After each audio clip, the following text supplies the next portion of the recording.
This B Podcast Network show is presented by IXL. IXL's all-inclusive online teaching and learning platform simplifies edtech needs and accelerates achievement in 95 of the top 100 U.S. school districts. IXL delivers personalized learning across a comprehensive pre-K to 12 curriculum, including math, language arts, science, and social studies, and it helps you assess student performance through actionable real-time insights at every level of your school or district. This one solution performs work that typically requires dozens of different tools. Want to find out why so many leading districts trust IXL? Visit ixl.com/BE. That's ixl.com/BE.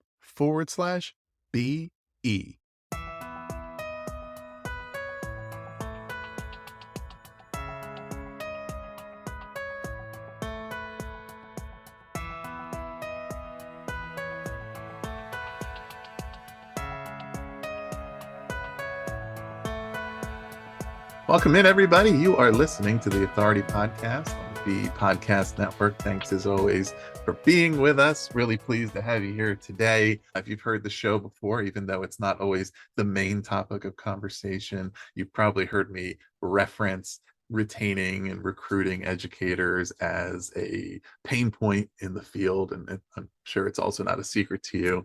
Anyway, if you're listening, but certainly something that we've thought about a lot, talked about it in relation to a variety of topics, and it's certainly going to be core to our conversation today. My guest is Dr. Andrea Terrero Gabbadon. She is an author, scholar, and the founder and lead principal consultant of ILM Consulting Group. Dr. Gabbadon's work touches on culturally responsive and sustaining education, school racial climate, and educator diversity. Her scholarship has been published in leading academic journals such as Urban Education, the Urban Review, and Educational Leadership magazine. And she is the author of a book called Support and Retain Educators of Color, 6 Principles for Culturally Affirming Leadership. It is published by ASCD. It is now available, and it is what we're talking about today. So, Andrea, welcome to the show. Hello, welcome, or rather, thank you for having me. It's really exciting to be in conversation with you today. Yeah, we're delighted to have you here, and this is an important topic, and really, one of the foundational topics to determining the potential of what we're going to achieve in our schools and our school system for our students over this and the next generation, right? So something that we need to be discussing and doing something about. So let's start with a couple questions to sort of contextualize the topic for listeners. And one of the statistics that you share early on in the book relates to how educators of color are underrepresented in schools as compared to the student population. About 20% of educators identify as people of color, compared to about 50% of students. What are some of the reasons why? Is that just been a self-perpetuating thing over the years? Are there other reasons why more educators of color aren't being hired into schools? It's such an interesting place to start in terms of that disparity between the student workforce and the teacher workforce. I mean, student workforce. My brain is all over the place. The student body and the teacher workforce. Obviously, right, students we can understand are increasingly diverse because of immigration and a host of other factors. When we think about who is coming into the teacher workforce, we have to consider what it means to become a teacher in the United States. And so that includes a host of factors, such as you're graduating from high school, you're going to college, you're going into an educator preparation program, you're graduating, you're pursuing, right, like your certification credentials, you're taking these tests, right? And so there's all these different goalposts, right? That in many ways, specifically for people of color, disproportionately impact them, right? And so when we think about things such as college graduation rates, right? Folks of color graduating at lower rates, right? From post-secondary institutions in comparison to their white counterparts. When we think about these certification tests, right? Folks of color, because of the nature of how these tests are written and the ways in which there are class as well as racial benefits, right, to taking these tests, right? They disproportionately impact folks of color. When you think about hiring, right, we know that there is bias in the hiring process, right? So I think there's this misconception often that like folks of color don't want to become teachers, and that's why we have this low representation. Right. Really, it's around all these different barriers that exist to becoming a teacher and how they disproportionately exclude more folks of color from becoming a teacher.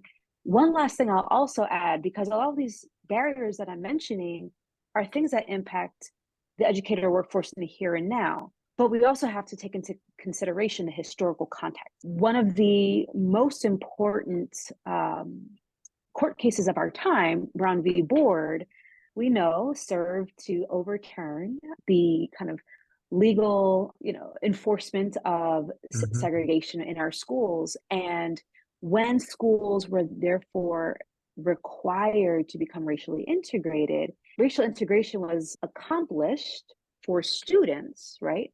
It seldom worked against the benefit of teachers. And so through Brown v. Board, actually over a third of the Black teacher workforce was laid off, many principals laid off, demoted. And it's part of that legacy. In my work, I've collaborated directly with hundreds of educators to support their success. Do you know which of their edtech frustrations comes up time and again? The sheer number of tools out there and the difficulty of knowing which ones schools like theirs are using to get results. IXL is different. Not only does it perform the functions of dozens of tools, it's currently delivering results for 1 in 4 U.S. students, including those in 95 of the top 100 districts. Another major pain point that comes up when a school is excited to implement a new tool only to find out the teachers hate it. Yikes. It helps to know that IXL is loved and trusted by more than 1 million teachers, saving them time on prep work while enabling them to better support student learning. IXL is research proven to accelerate achievement.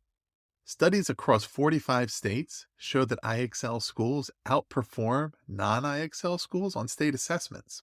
And independent research from Johns Hopkins University verifies that IXL meets ESSA Tier 1 standards. With those results combined with IXL's teacher-friendly reputation, what more could you ask for? If you have a goal to increase achievement for all students, make sure to find out what IXL can do for you. Visit IXL.com/BE for a demo. That's IXL.com/BE. Living in the shadow essentially of that legacy where the pipeline of educators was actually much greater. But through this historical precedent, it narrowed. And then again, all these current barriers, again, kind of perpetuate or Right. reproduce this underrepresentation that we're seeing. I think related to what you said about it's not that maybe young people of color don't want to go into the profession. It's making me think about I recently recorded an episode of our Resilient Schools podcast with Jen Perry from Edmentum, and one of the key topics we were talking about was chronic absenteeism and sort of engaged versus unengaged versus disengaged, right? And that there are students who have been kind of actively disengaged, like taught that this school is not really serving your needs. It's not really preparing you for what you want to do in the future. And so you have specific reasons why you're choosing to not engage with it versus like you just were intrinsically never engaged in the first place. And I mean, I think there probably is plenty of that goes on in schools as well, as far as whether students are who are their models in schools, right? What types of teachers do they have and are they exposed to? And what other messages, implicit or explicit, are they getting from the schools and the school system about their place and their belonging in that system? And the reasons why it may not be on the list of, okay, these are things I might want to do in the future, is not, again, it's not like in the job description of the role or anything to do with the potential, the salary, the benefits, the skill set of the individual, but all those various things that kind of indicate yeah, you're not necessarily going to be welcomed into this, or we're at the very least, we're not encouraging you to go into that. And of course, that's why, again, another reason why all of this is so important, because it's not just about what can we do for next school year to continue or begin trending things in a positive direction, but it's about what happens in 10 years, 20 years, so on. A really interesting point that you bring up around like just student mattering, right? Because I think the same could be argued for why don't young people want to move into teaching, right? In the Mhm. first place, colleges of education have experienced a significant decline in enrollment, right? Young people don't want to move into the profession. And like, yes, like salary isn't great comparatively to other sectors, but there's also this idea of it's not attractive. I don't see myself in that role. Or for young folks of color, right? I haven't seen myself represented. I don't see myself mirrored in a positive way, maybe beyond a dean or someone who holds a role that's not a classroom teacher, right? Like, Mhm. how often are we having positive role models that make being a classroom educator attractive for young people? And we haven't even, you and I haven't even started the conversation around teacher turnover, but that's Right. yet another factor, right? So it's a whole ecosystem that we have to take into account when thinking about this underrepresentation of teachers of color, what it takes to increase the pipeline and create a sustainable pipeline, but then also to ensure that it's not a leaky pipeline, right? And that we're plugging Mhm. those holes so that we keep the educators that we're bringing into the field. Right. Yeah. And there's specificity with respect to all students, because I've had many, like over the past few years, conversations, discussions, interviews, and written a lot of content about the teacher shortage, right, and all the various people. And one of the things that it boiled down to, as far as why there is a shortage of teachers graduating with education degrees entering the profession, is that like the profession is a marketing problem. And well, one of the principles of marketing is that it's based on your target audiences, right? And everything. So there's this general piece of the system and the profession as a whole, and the individuals that are in the profession don't communicate things that make it attractive to people to look at as something they want to go into. There's, when they surveyed parents, there was a huge disparity between, and a huge downtrend over the years. I forget what it was, within the past few years, it was the first time ever that the parent survey that a, a majority of parents said they would not want their child to become a teacher. And it was the first time ever, but it's like trends over time. And there's a big difference between those who might say that it's a good, respectable, admirable profession, and those that say, well, I would want myself or somebody in my family to do it. And that's for everybody, right?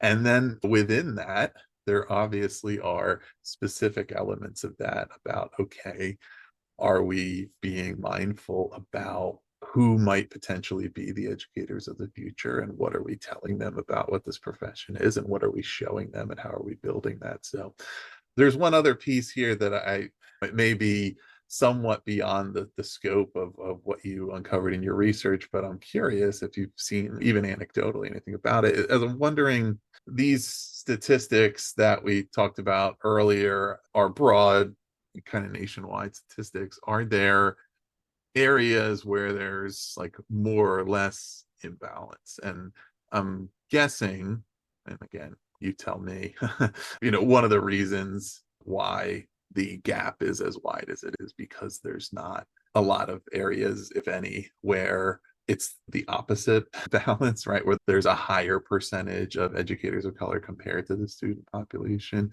If you have a school that has 100% students of color and 80% of educators of color, typically that would be considered like pretty good representation, but still, like, the Mhm. percentages, right, they're going to add up. And then I'm sure you have a lot of areas of the country where it's zero. And so, but are there any certain places or pockets where there is more of a representative balance? And if so, and if you have that information, what does that illustrate, or what can we learn from that? That's a wonderful question.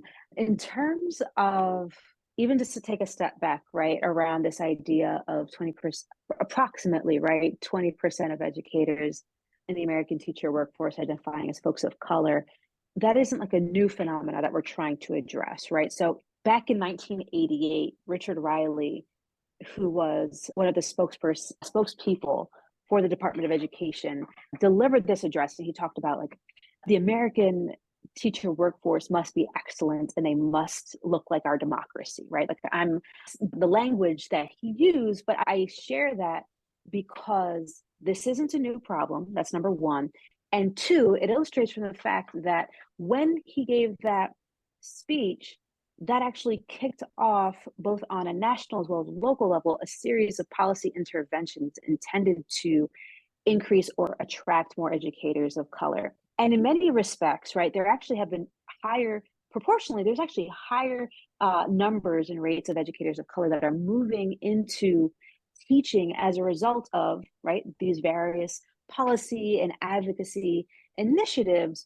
And this is where my book comes in. The problem continues to be around that leaky pipeline where we see educators of color leaving the workforce at higher rates than their white counterparts. Fast forward to the here and now, right, 2024, there are a lot of states who have successfully built on the recruitment efforts that have been sparked over the last 3 decades and have really begun to shift to retention.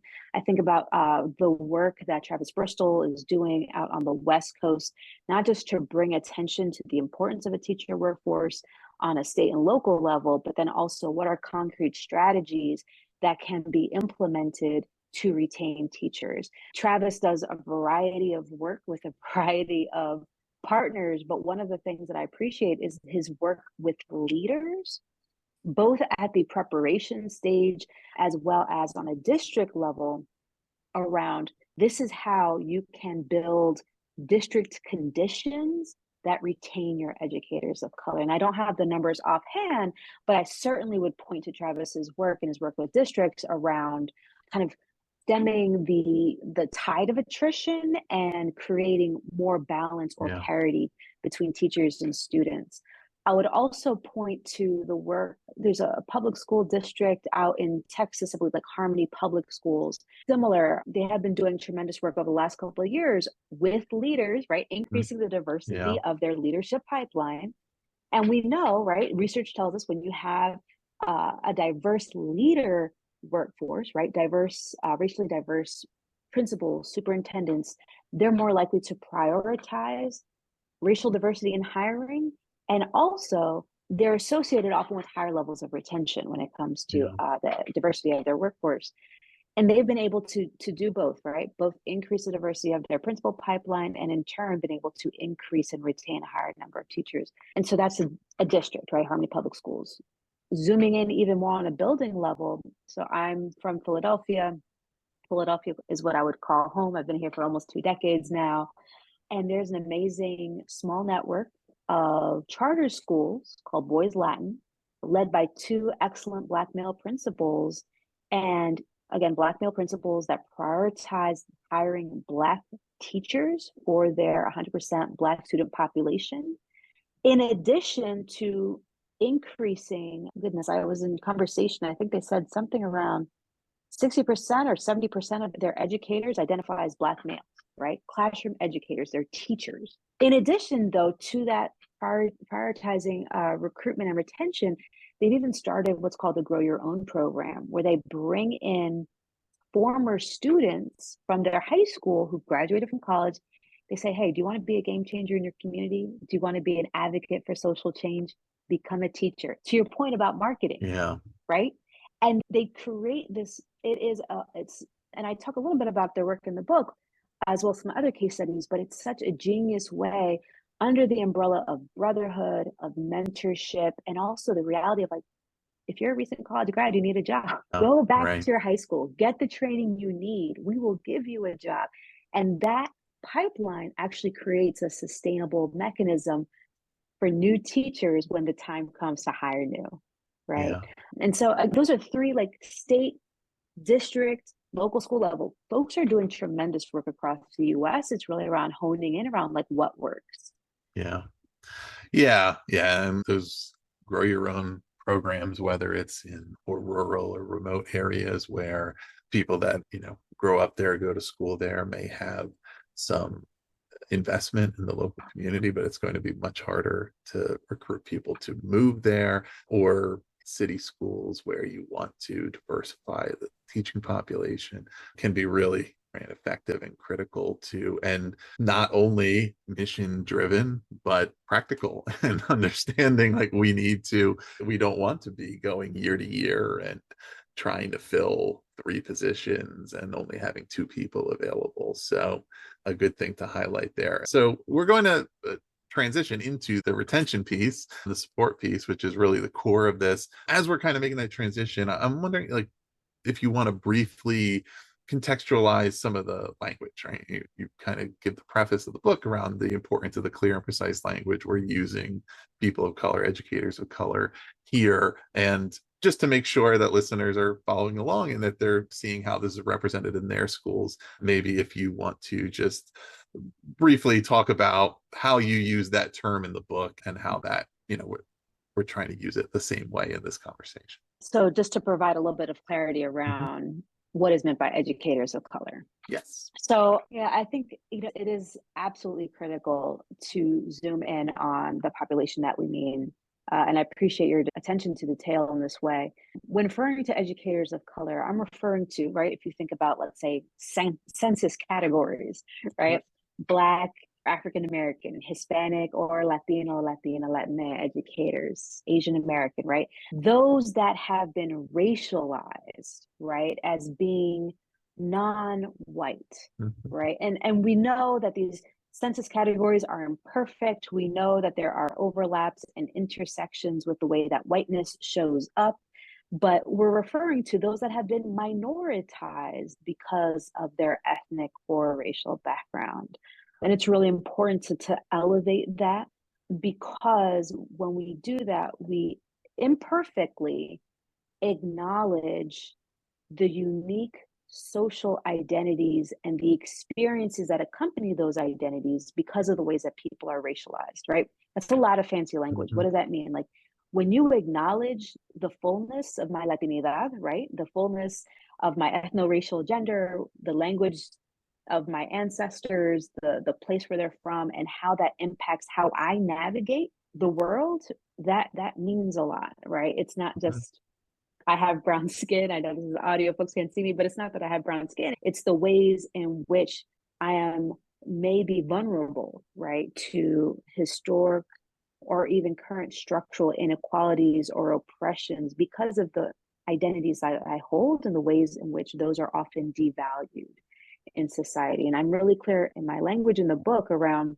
this isn't an oppression Olympics, but rather just honoring, like, first of all, we need to honor all educators, all teachers, particularly in the K-12 space, are doing God's work. But it's important for us not to assume that all of teachers have the same experiences, and that it's important to give credence and acknowledgement to the racialized experiences that non-educators of color often have, don't always have, but often have within their work setting. And that then becomes a launch point around how are we supporting folks, not with a colorblind lens, but acknowledging like the fullness of their social identities, willing to walk with a cultural humility, and then also a willingness to think about and enact policy and practice that ensures that whatever forms of structural inequality you experience out in the world, that we're not reproducing that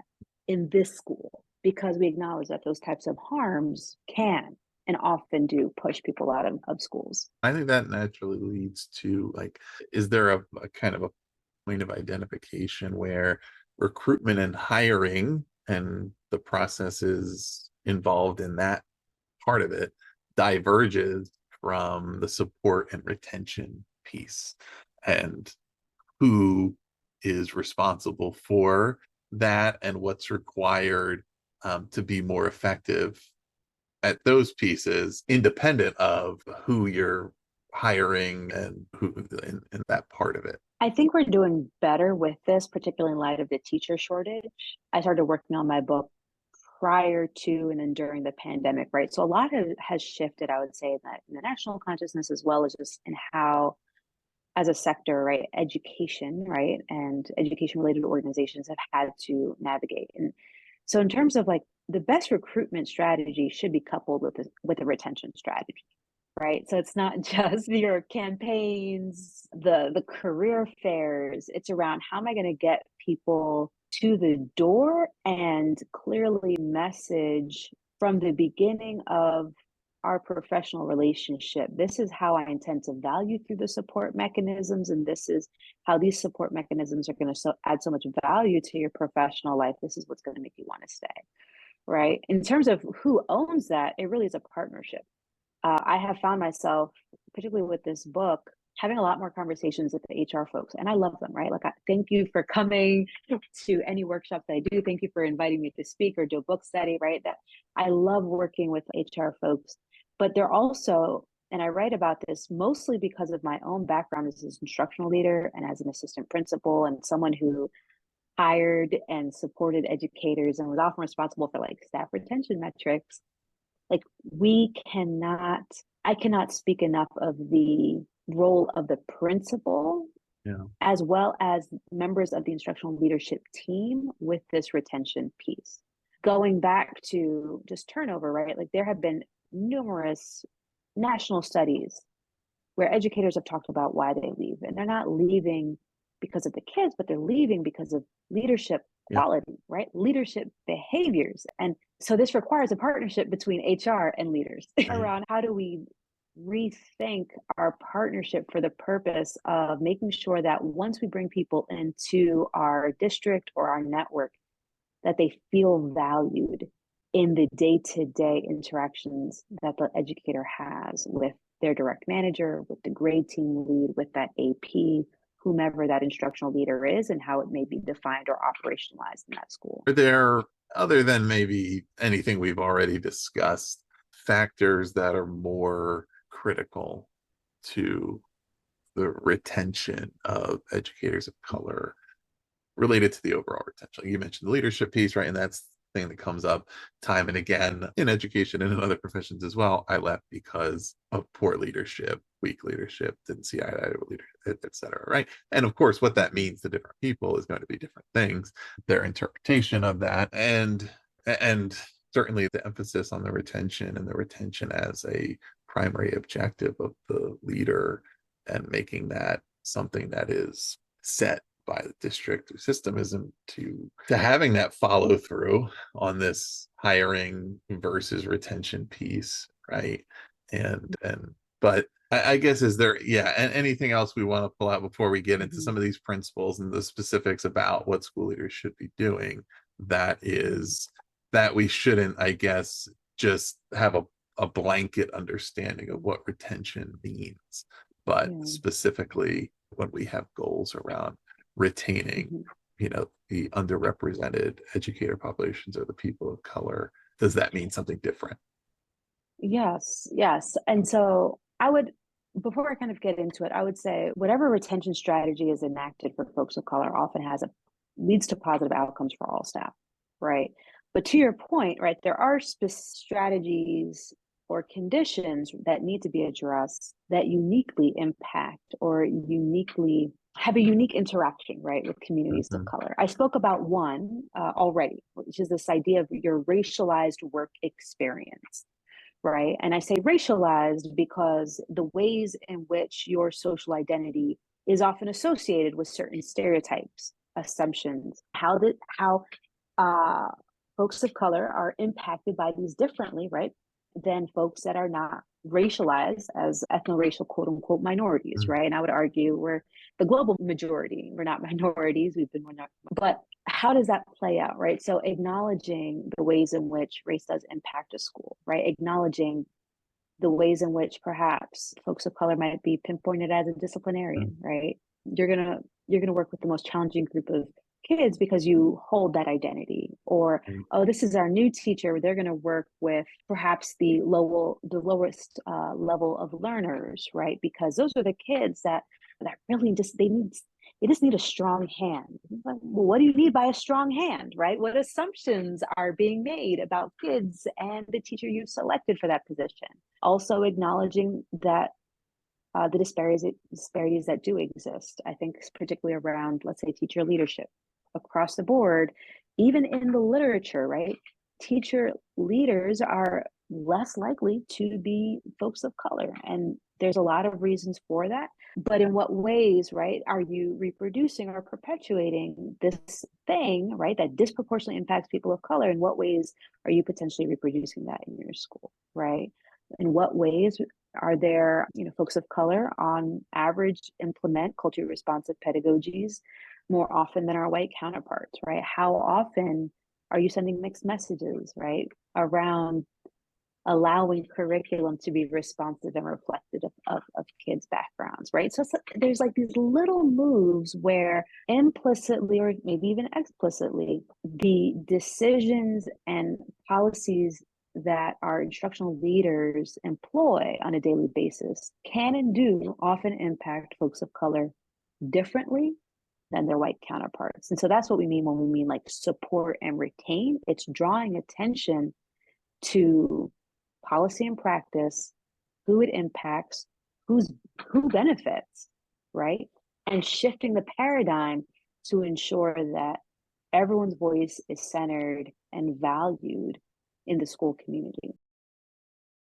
When I kind of broke into two buckets, what I heard from everybody from teachers themselves to district HR people and administrators about why teachers would either leave their school or leave the profession entirely. The one big bucket was leadership, bad leadership, poor leadership. The other one was some version of, I no longer felt like I could make a difference. I no longer felt like I could make an impact. And that can mean a variety of things, but you can certainly extrapolate from that some of what that might mean to an educator of color who comes into a school that has not traditionally hired a high percentage of educators of color, maybe, and they have a specific belief around the difference they can make for their students, especially students that look like them. And if it's not represented in the curriculum and the pedagogy and the culture of the school, at a certain point, you can draw a conclusion like, me being here is not making a difference, and also it's hurting me to be a part of this system, right? Like I don't want to be a representative of this. And that's why I think this piece about the divergence between the hiring and the recruitment from the support and the retention is, there's a lot of like systems versus culture, right? And versus conclusions of like, as a district organization, you can put in systems for your recruitment, for your processing of applicants, for your hiring that might help you meet certain goals or metrics around diversifying your workforce. But then if you're consistently having turnover among specific populations, a bad faith read might be, well, we shouldn't have been doing that hiring stuff in the first place because clearly they don't really want to be here. And that's what was making me think about the accountability of, well, look, like you're going to have, if you're a school leader and this is what's occurring in your school, you're going to have to answer for that and determine, like, because once I'm in the job, now it's about what's the culture of the place, what do I feel like I'm doing. So anyway, let's talk about that. Let's talk about some of those principles for the culturally affirming leadership and what leaders need to be doing. And I think we've talked a bit about kind of parts of principle one, acknowledging that educator diversity matters and some of the difference that makes for students. And so let's spend a little more time on principle two, cultivating reflection and self-awareness. There's a piece in there about closing the gap between intent and impact. Can you talk about that a bit and what that means? Yes. And so in the book, I talk about, well, rather, I always assume that folks are coming from a place of good intent, right? No leader becomes a leader because they wish to exclude or push out any population. In fact, even saying the word push out can cause someone's body to tingle, right, with an unpleasant sensation at the thought of, am I committing an act that could result in pushing educators out? We don't want to believe that about ourselves, right?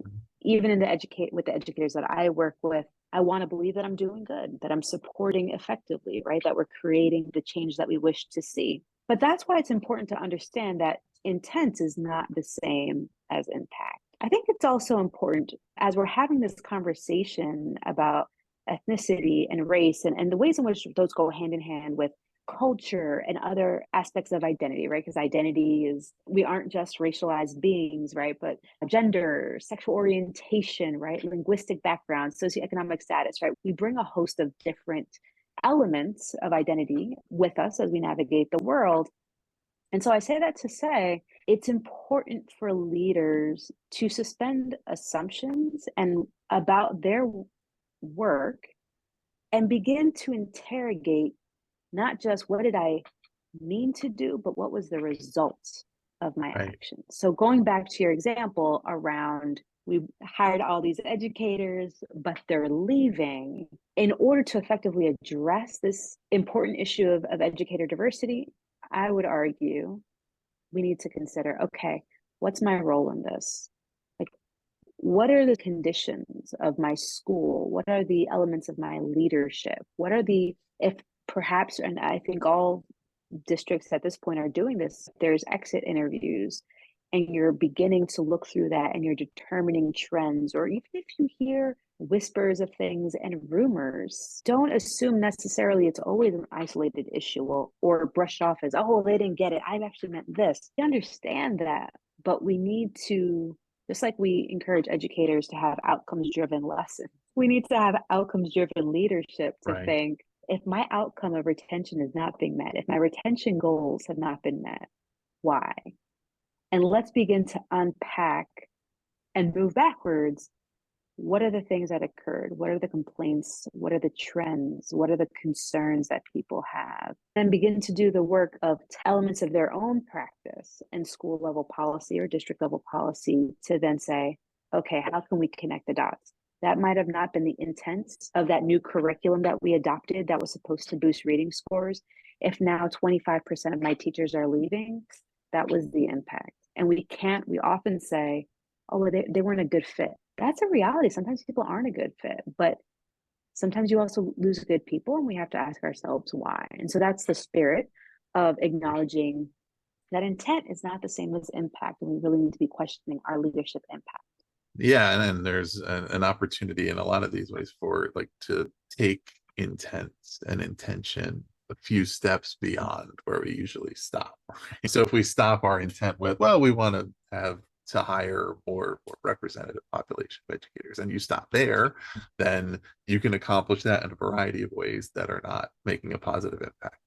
You could keep turning them over every year, but as long as you have a sheet that whatever the racial designation is, it's like, well, it's kind of aligned to our student body, and yet that's not creating a high quality teaching and learning environment for students, not creating a positive work environment for educators that you're not supporting. It's not actually furthering your goal of having a highly qualified, right, masterful educators, because it's just a constant churn. Similarly, I think with as far as the support, some of the leaders might say their intent, I guess, is to be more culturally affirming, let's say. And that stops a little short. I would think like the goal would be more to make your multicultural educators feel more culturally affirmed, like have them actually have the impact of feeling supported and what that looks like. And that's part of the, I think, importance of this reflection on intent versus impact, that it's not enough to say, well, I had good intentions, but I actually didn't really evaluate, like, was it doing what I wanted it to do? And part of that in this case is we sort of referenced like not having things be surface level or making assumptions, but I guess like, is there a good way for leaders to understand, like ascertain the self-identification of their educators, right? And not just, I mean, because it's probably it's going to be incomplete and probably felt more acutely by a variety of individuals in the building. If it's like, okay, well, like I can kind of tell who my educators of color are and who my other people are, and there's all these other aspects of identity, but also some of those educators may really identify in a similar demographic to the others. Some of them might not feel like that at all, and the way that they might, wish to feel supported would be different. Yeah, I mean, I think it's always going to be important to really seek to understand the experiences of those in your building. And that's not just students, right? And that's the educators as well, right? How do you experience being an educator in this building? We need to be asking those questions about educators' social sense of social belonging, sense of, do they feel welcome? Do they feel supported? What does feel supported? What doesn't feel supported? How do you want to feel supported, right? And these are questions that you can put on a quick Google form and ask all staff, because there's value in getting that information from all staff members, right? Mhm. But at the same time, how are you disaggregating that data? How are you analyzing that data? How are you really centering, again, those that may be underrepresented? In this particular case, again, we're talking about ethno-racial identity, but how are you creating space to center what those folks are saying and being willing to create structural changes? And I also imagine, right, that there may be folks listening that say, well, like, that's great. I can analyze the data more robustly. I can determine a trend if maybe a quarter of my staff identify as folks of color, but we don't have any, right? Or we have one. Okay, so in what ways are we working at a district level to examine data of educators of color across our district? Or is there state data that we have access to? Oh, well, we don't have. All right, I get that. And even at the hiring process, right? Are there ways that we can? I've worked with districts that one of their pain points was, well, we're interviewing a lot of educators of color, but for some reason they're just not choosing to work in our district. Okay, have you asked them? Survey them about, have you surveyed all applicants around what were their experiences at the application process, at the interview process? Have you gotten a chance to disaggregate and examine the data and make changes? Were there ways in which there was a perception that this particular district wasn't welcoming, right, to folks of color? And so I think at the heart of it, it's around looking at the data and thoughtfully examining the data related to different qualities or different criteria. Again, it could be by ethno-racial identity, but it could be gender, it could be career status, right? Early career versus mid-career. It could be those that went to educator preparation programs versus emergency search, right? There's a variety of ways, but at the end of the day, what learnings are you willing to emerge or surface from that, and then make actionable changes in relation to it, right? And that comes with, putting out programs or things of that nature, changes to policy, changes to practice, right? And then continuing to take an iterative approach where you're refining that model to ensure that the impact aligns with the intent, right? So if social belonging data isn't what you want to see, great. Start some affinity groups. Use data to monitor the effectiveness. Do those affinity groups actually impact the social belonging of educators of color in your building? To what extent are they working? If they're not, how are you continuing to take an iterative approach we talk about progress monitoring with grids. How are we monitoring the progress or the effectiveness of these interventions while continuing to center what we think as leaders benefits us, but centering and valuing the concerns and the values of the educators that are participating in this ecosystem, whether it is that program or maybe the one that is experiencing that procedure or that policy. So you referenced data there, right? And there's another principle: assess and plan for action. And I guess one form of data could be an exit survey. Okay, we hired this educator, they worked here for however long, they decided to leave, we talked to them, they said, well, if you would have done this and this differently, I might have made a different decision. And okay, now let's take what they said and try to apply it to the next person. And now we found out that wasn't the right thing for them, and now we're using their exit survey and so on. Or you talk about pulse meetings and maybe a more consistent and frequent way of getting more actionable data. And so specifically with those pulse meetings, can you kind of talk about what they are, what they're about? Yes. So pulse meetings really are 15-minute standalone meetings that are not connected to any type of deliverable check-in. This is not an evaluative conversation because those are often accompanied with various types of pressure, right? A pulse meeting is simply like, how's it going? What's working for you? What's not working for you? You're getting the pulse of that educator within that building. So often, particularly when I was a school leader, I was socialized. You want to start with a nice community builder, and there's this nice human connection that's made in the first 2 minutes of the meeting, but it's all business. There isn't a real place for educators to surface concerns, to surface questions. And we often don't get that as leaders. We don't often get the feedback that we need about, to your point in earlier questioning, how is someone experiencing this workplace? And educators are very busy. We all are navigating multiple and competing priorities, but there is value in slowing down, scheduling 10, 15-minute check-in. Now, there is a power imbalance here. So you can bring in a consultant, you can bring in maybe a teacher leader, but again, there's value in listening to what people are saying. And I argue in the book, these meetings over just another survey, because one, we know that we're over surveying our educators. And two, there's often unique insights and experiences that folks, either for either time or whatever reason, are just not sharing. When you're able to dig in and understand some of these pressing issues that educators might be experiencing in a unique way. And so I always encourage folks, just check in, just have that human touch, see what comes up, get feedback on your leadership, get feedback on new curriculum, or it can just be open-ended. What's worked for you in the last 3 months? What's allowed you to feel supported? What isn't working for you? What can we do differently to support?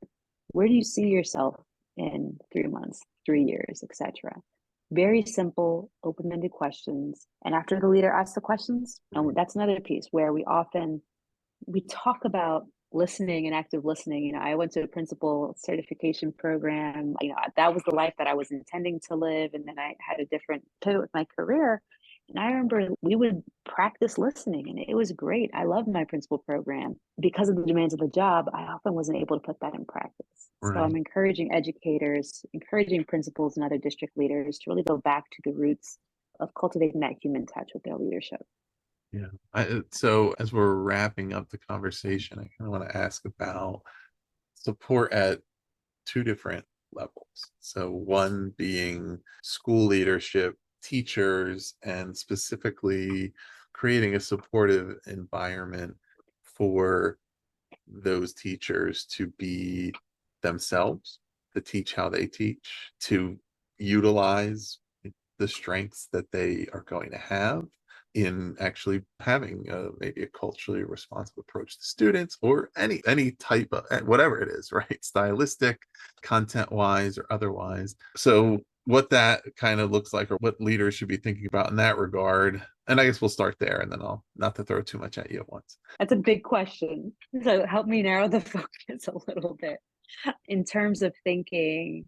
Yeah, narrow the focus for me a little bit so I want to make sure that we're leaving listeners with something bite-sized. We've been super theoretical for this. Sure. So to the point of intent. So I'm a well-intentioned school leader, and I have hired some new educators into my building, and they are educators of color. They are representative of my student body, and I want this to be successful. I want to support them. And maybe one thing that I realize or haven't thought about is the fact that diversity means a lot of things. And one of the things it means is I shouldn't try to make them do their job exactly the same as it was done when we didn't have any diversity. So it's more about like, how can I support, and what you talked about, those dialogues and dynamics, like support them to feel confident, to try things, to try something new, to address an area where we usually hasn't worked, or to just try to explore finding their own way of teaching, their own way of connecting with students, and being kind of upfront and explicit about that, right? Rather than having trepidation about okay if I kind of try to bring myself to the classroom in this way. I'm going to be out of step with the way everybody else is doing it here. And it may not be that there's a punitive approach from that leader, but if the leader's not explicit about saying that I want you to try things, then I might be afraid to even try it in the first place. And the result is similar, which is I'm uncomfortable. I don't really feel like I'm finding my place here.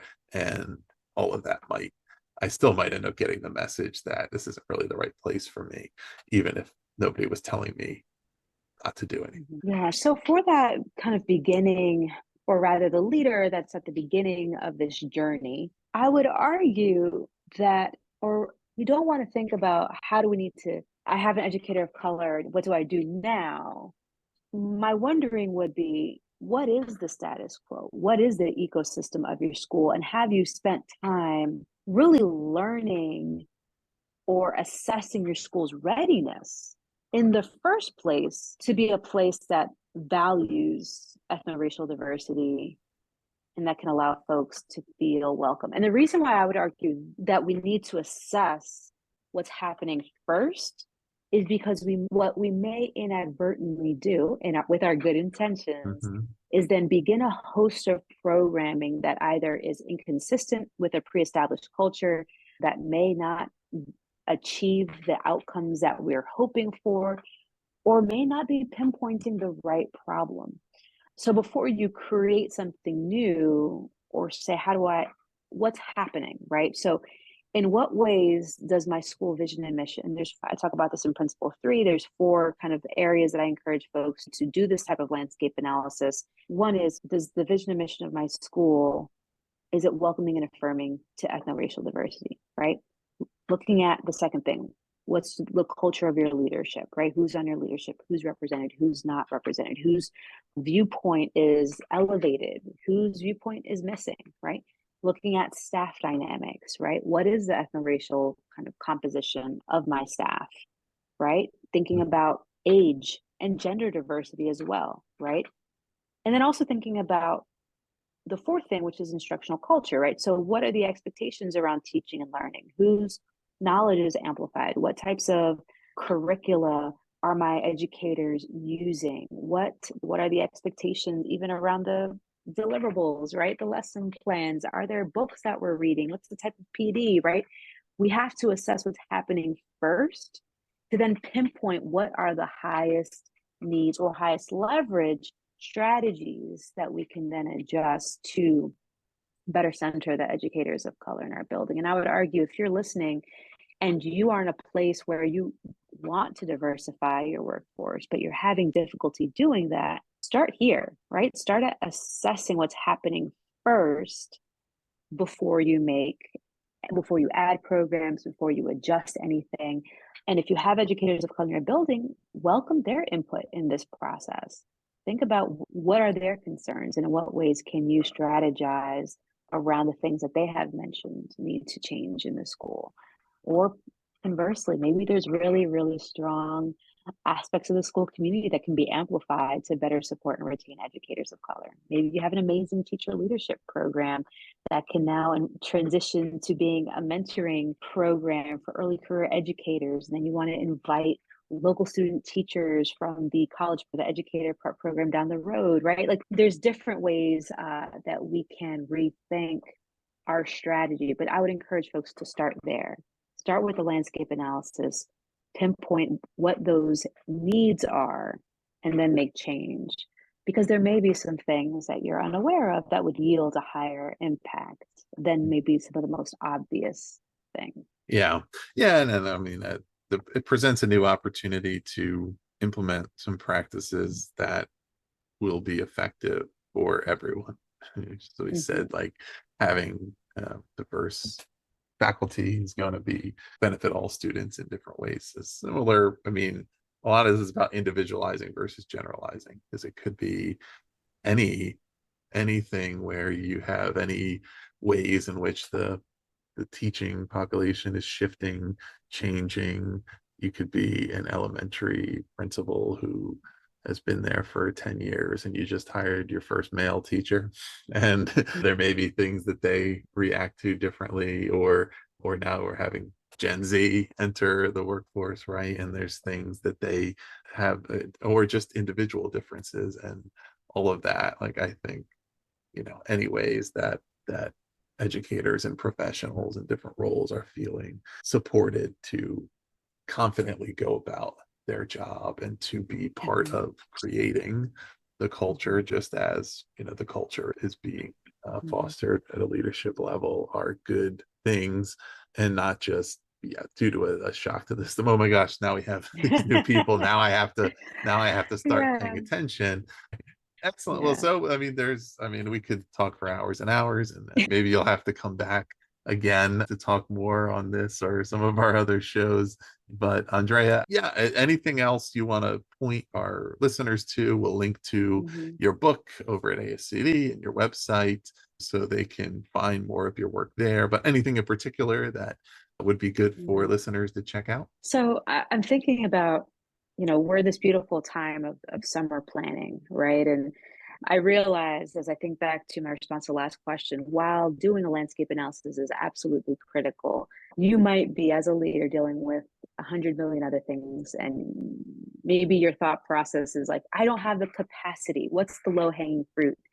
If that is the case, and you're trying to figure out what is a smaller, more focused version of a landscape analysis that you could probably do in an afternoon, it would be to interrogate three things. And I would argue your investigation to these three things will yield a high impact, regardless of the demographics of your educator workforce, but particularly for educators of color, right? So I just want to leave these three things for that listener who is a leader and really reflecting on, is their school or is their district ready for ethno-racial diversity? The first thing would be, how am I supporting educators? How am I supporting their growth? How am I supporting the growth of all educators, right? But doing so in a way that's individualized, purposeful, and that benefits the educator's long-term growth. The second thing is, how am I protecting my educators' autonomy, right? Preserving that space for educators to use their agency and to create classroom lessons that reflect the background and respond to the needs of their students. And these are things that are good for all kiddos. And we need to be protecting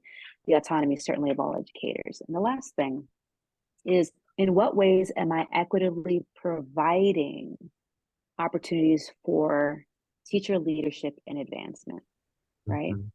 And if educators are in a place where they feel supported, they feel autonomous, and they feel like they have an equal chance at being a leader or advancing to the next place in their career, that will do a game change. That will be a game changer.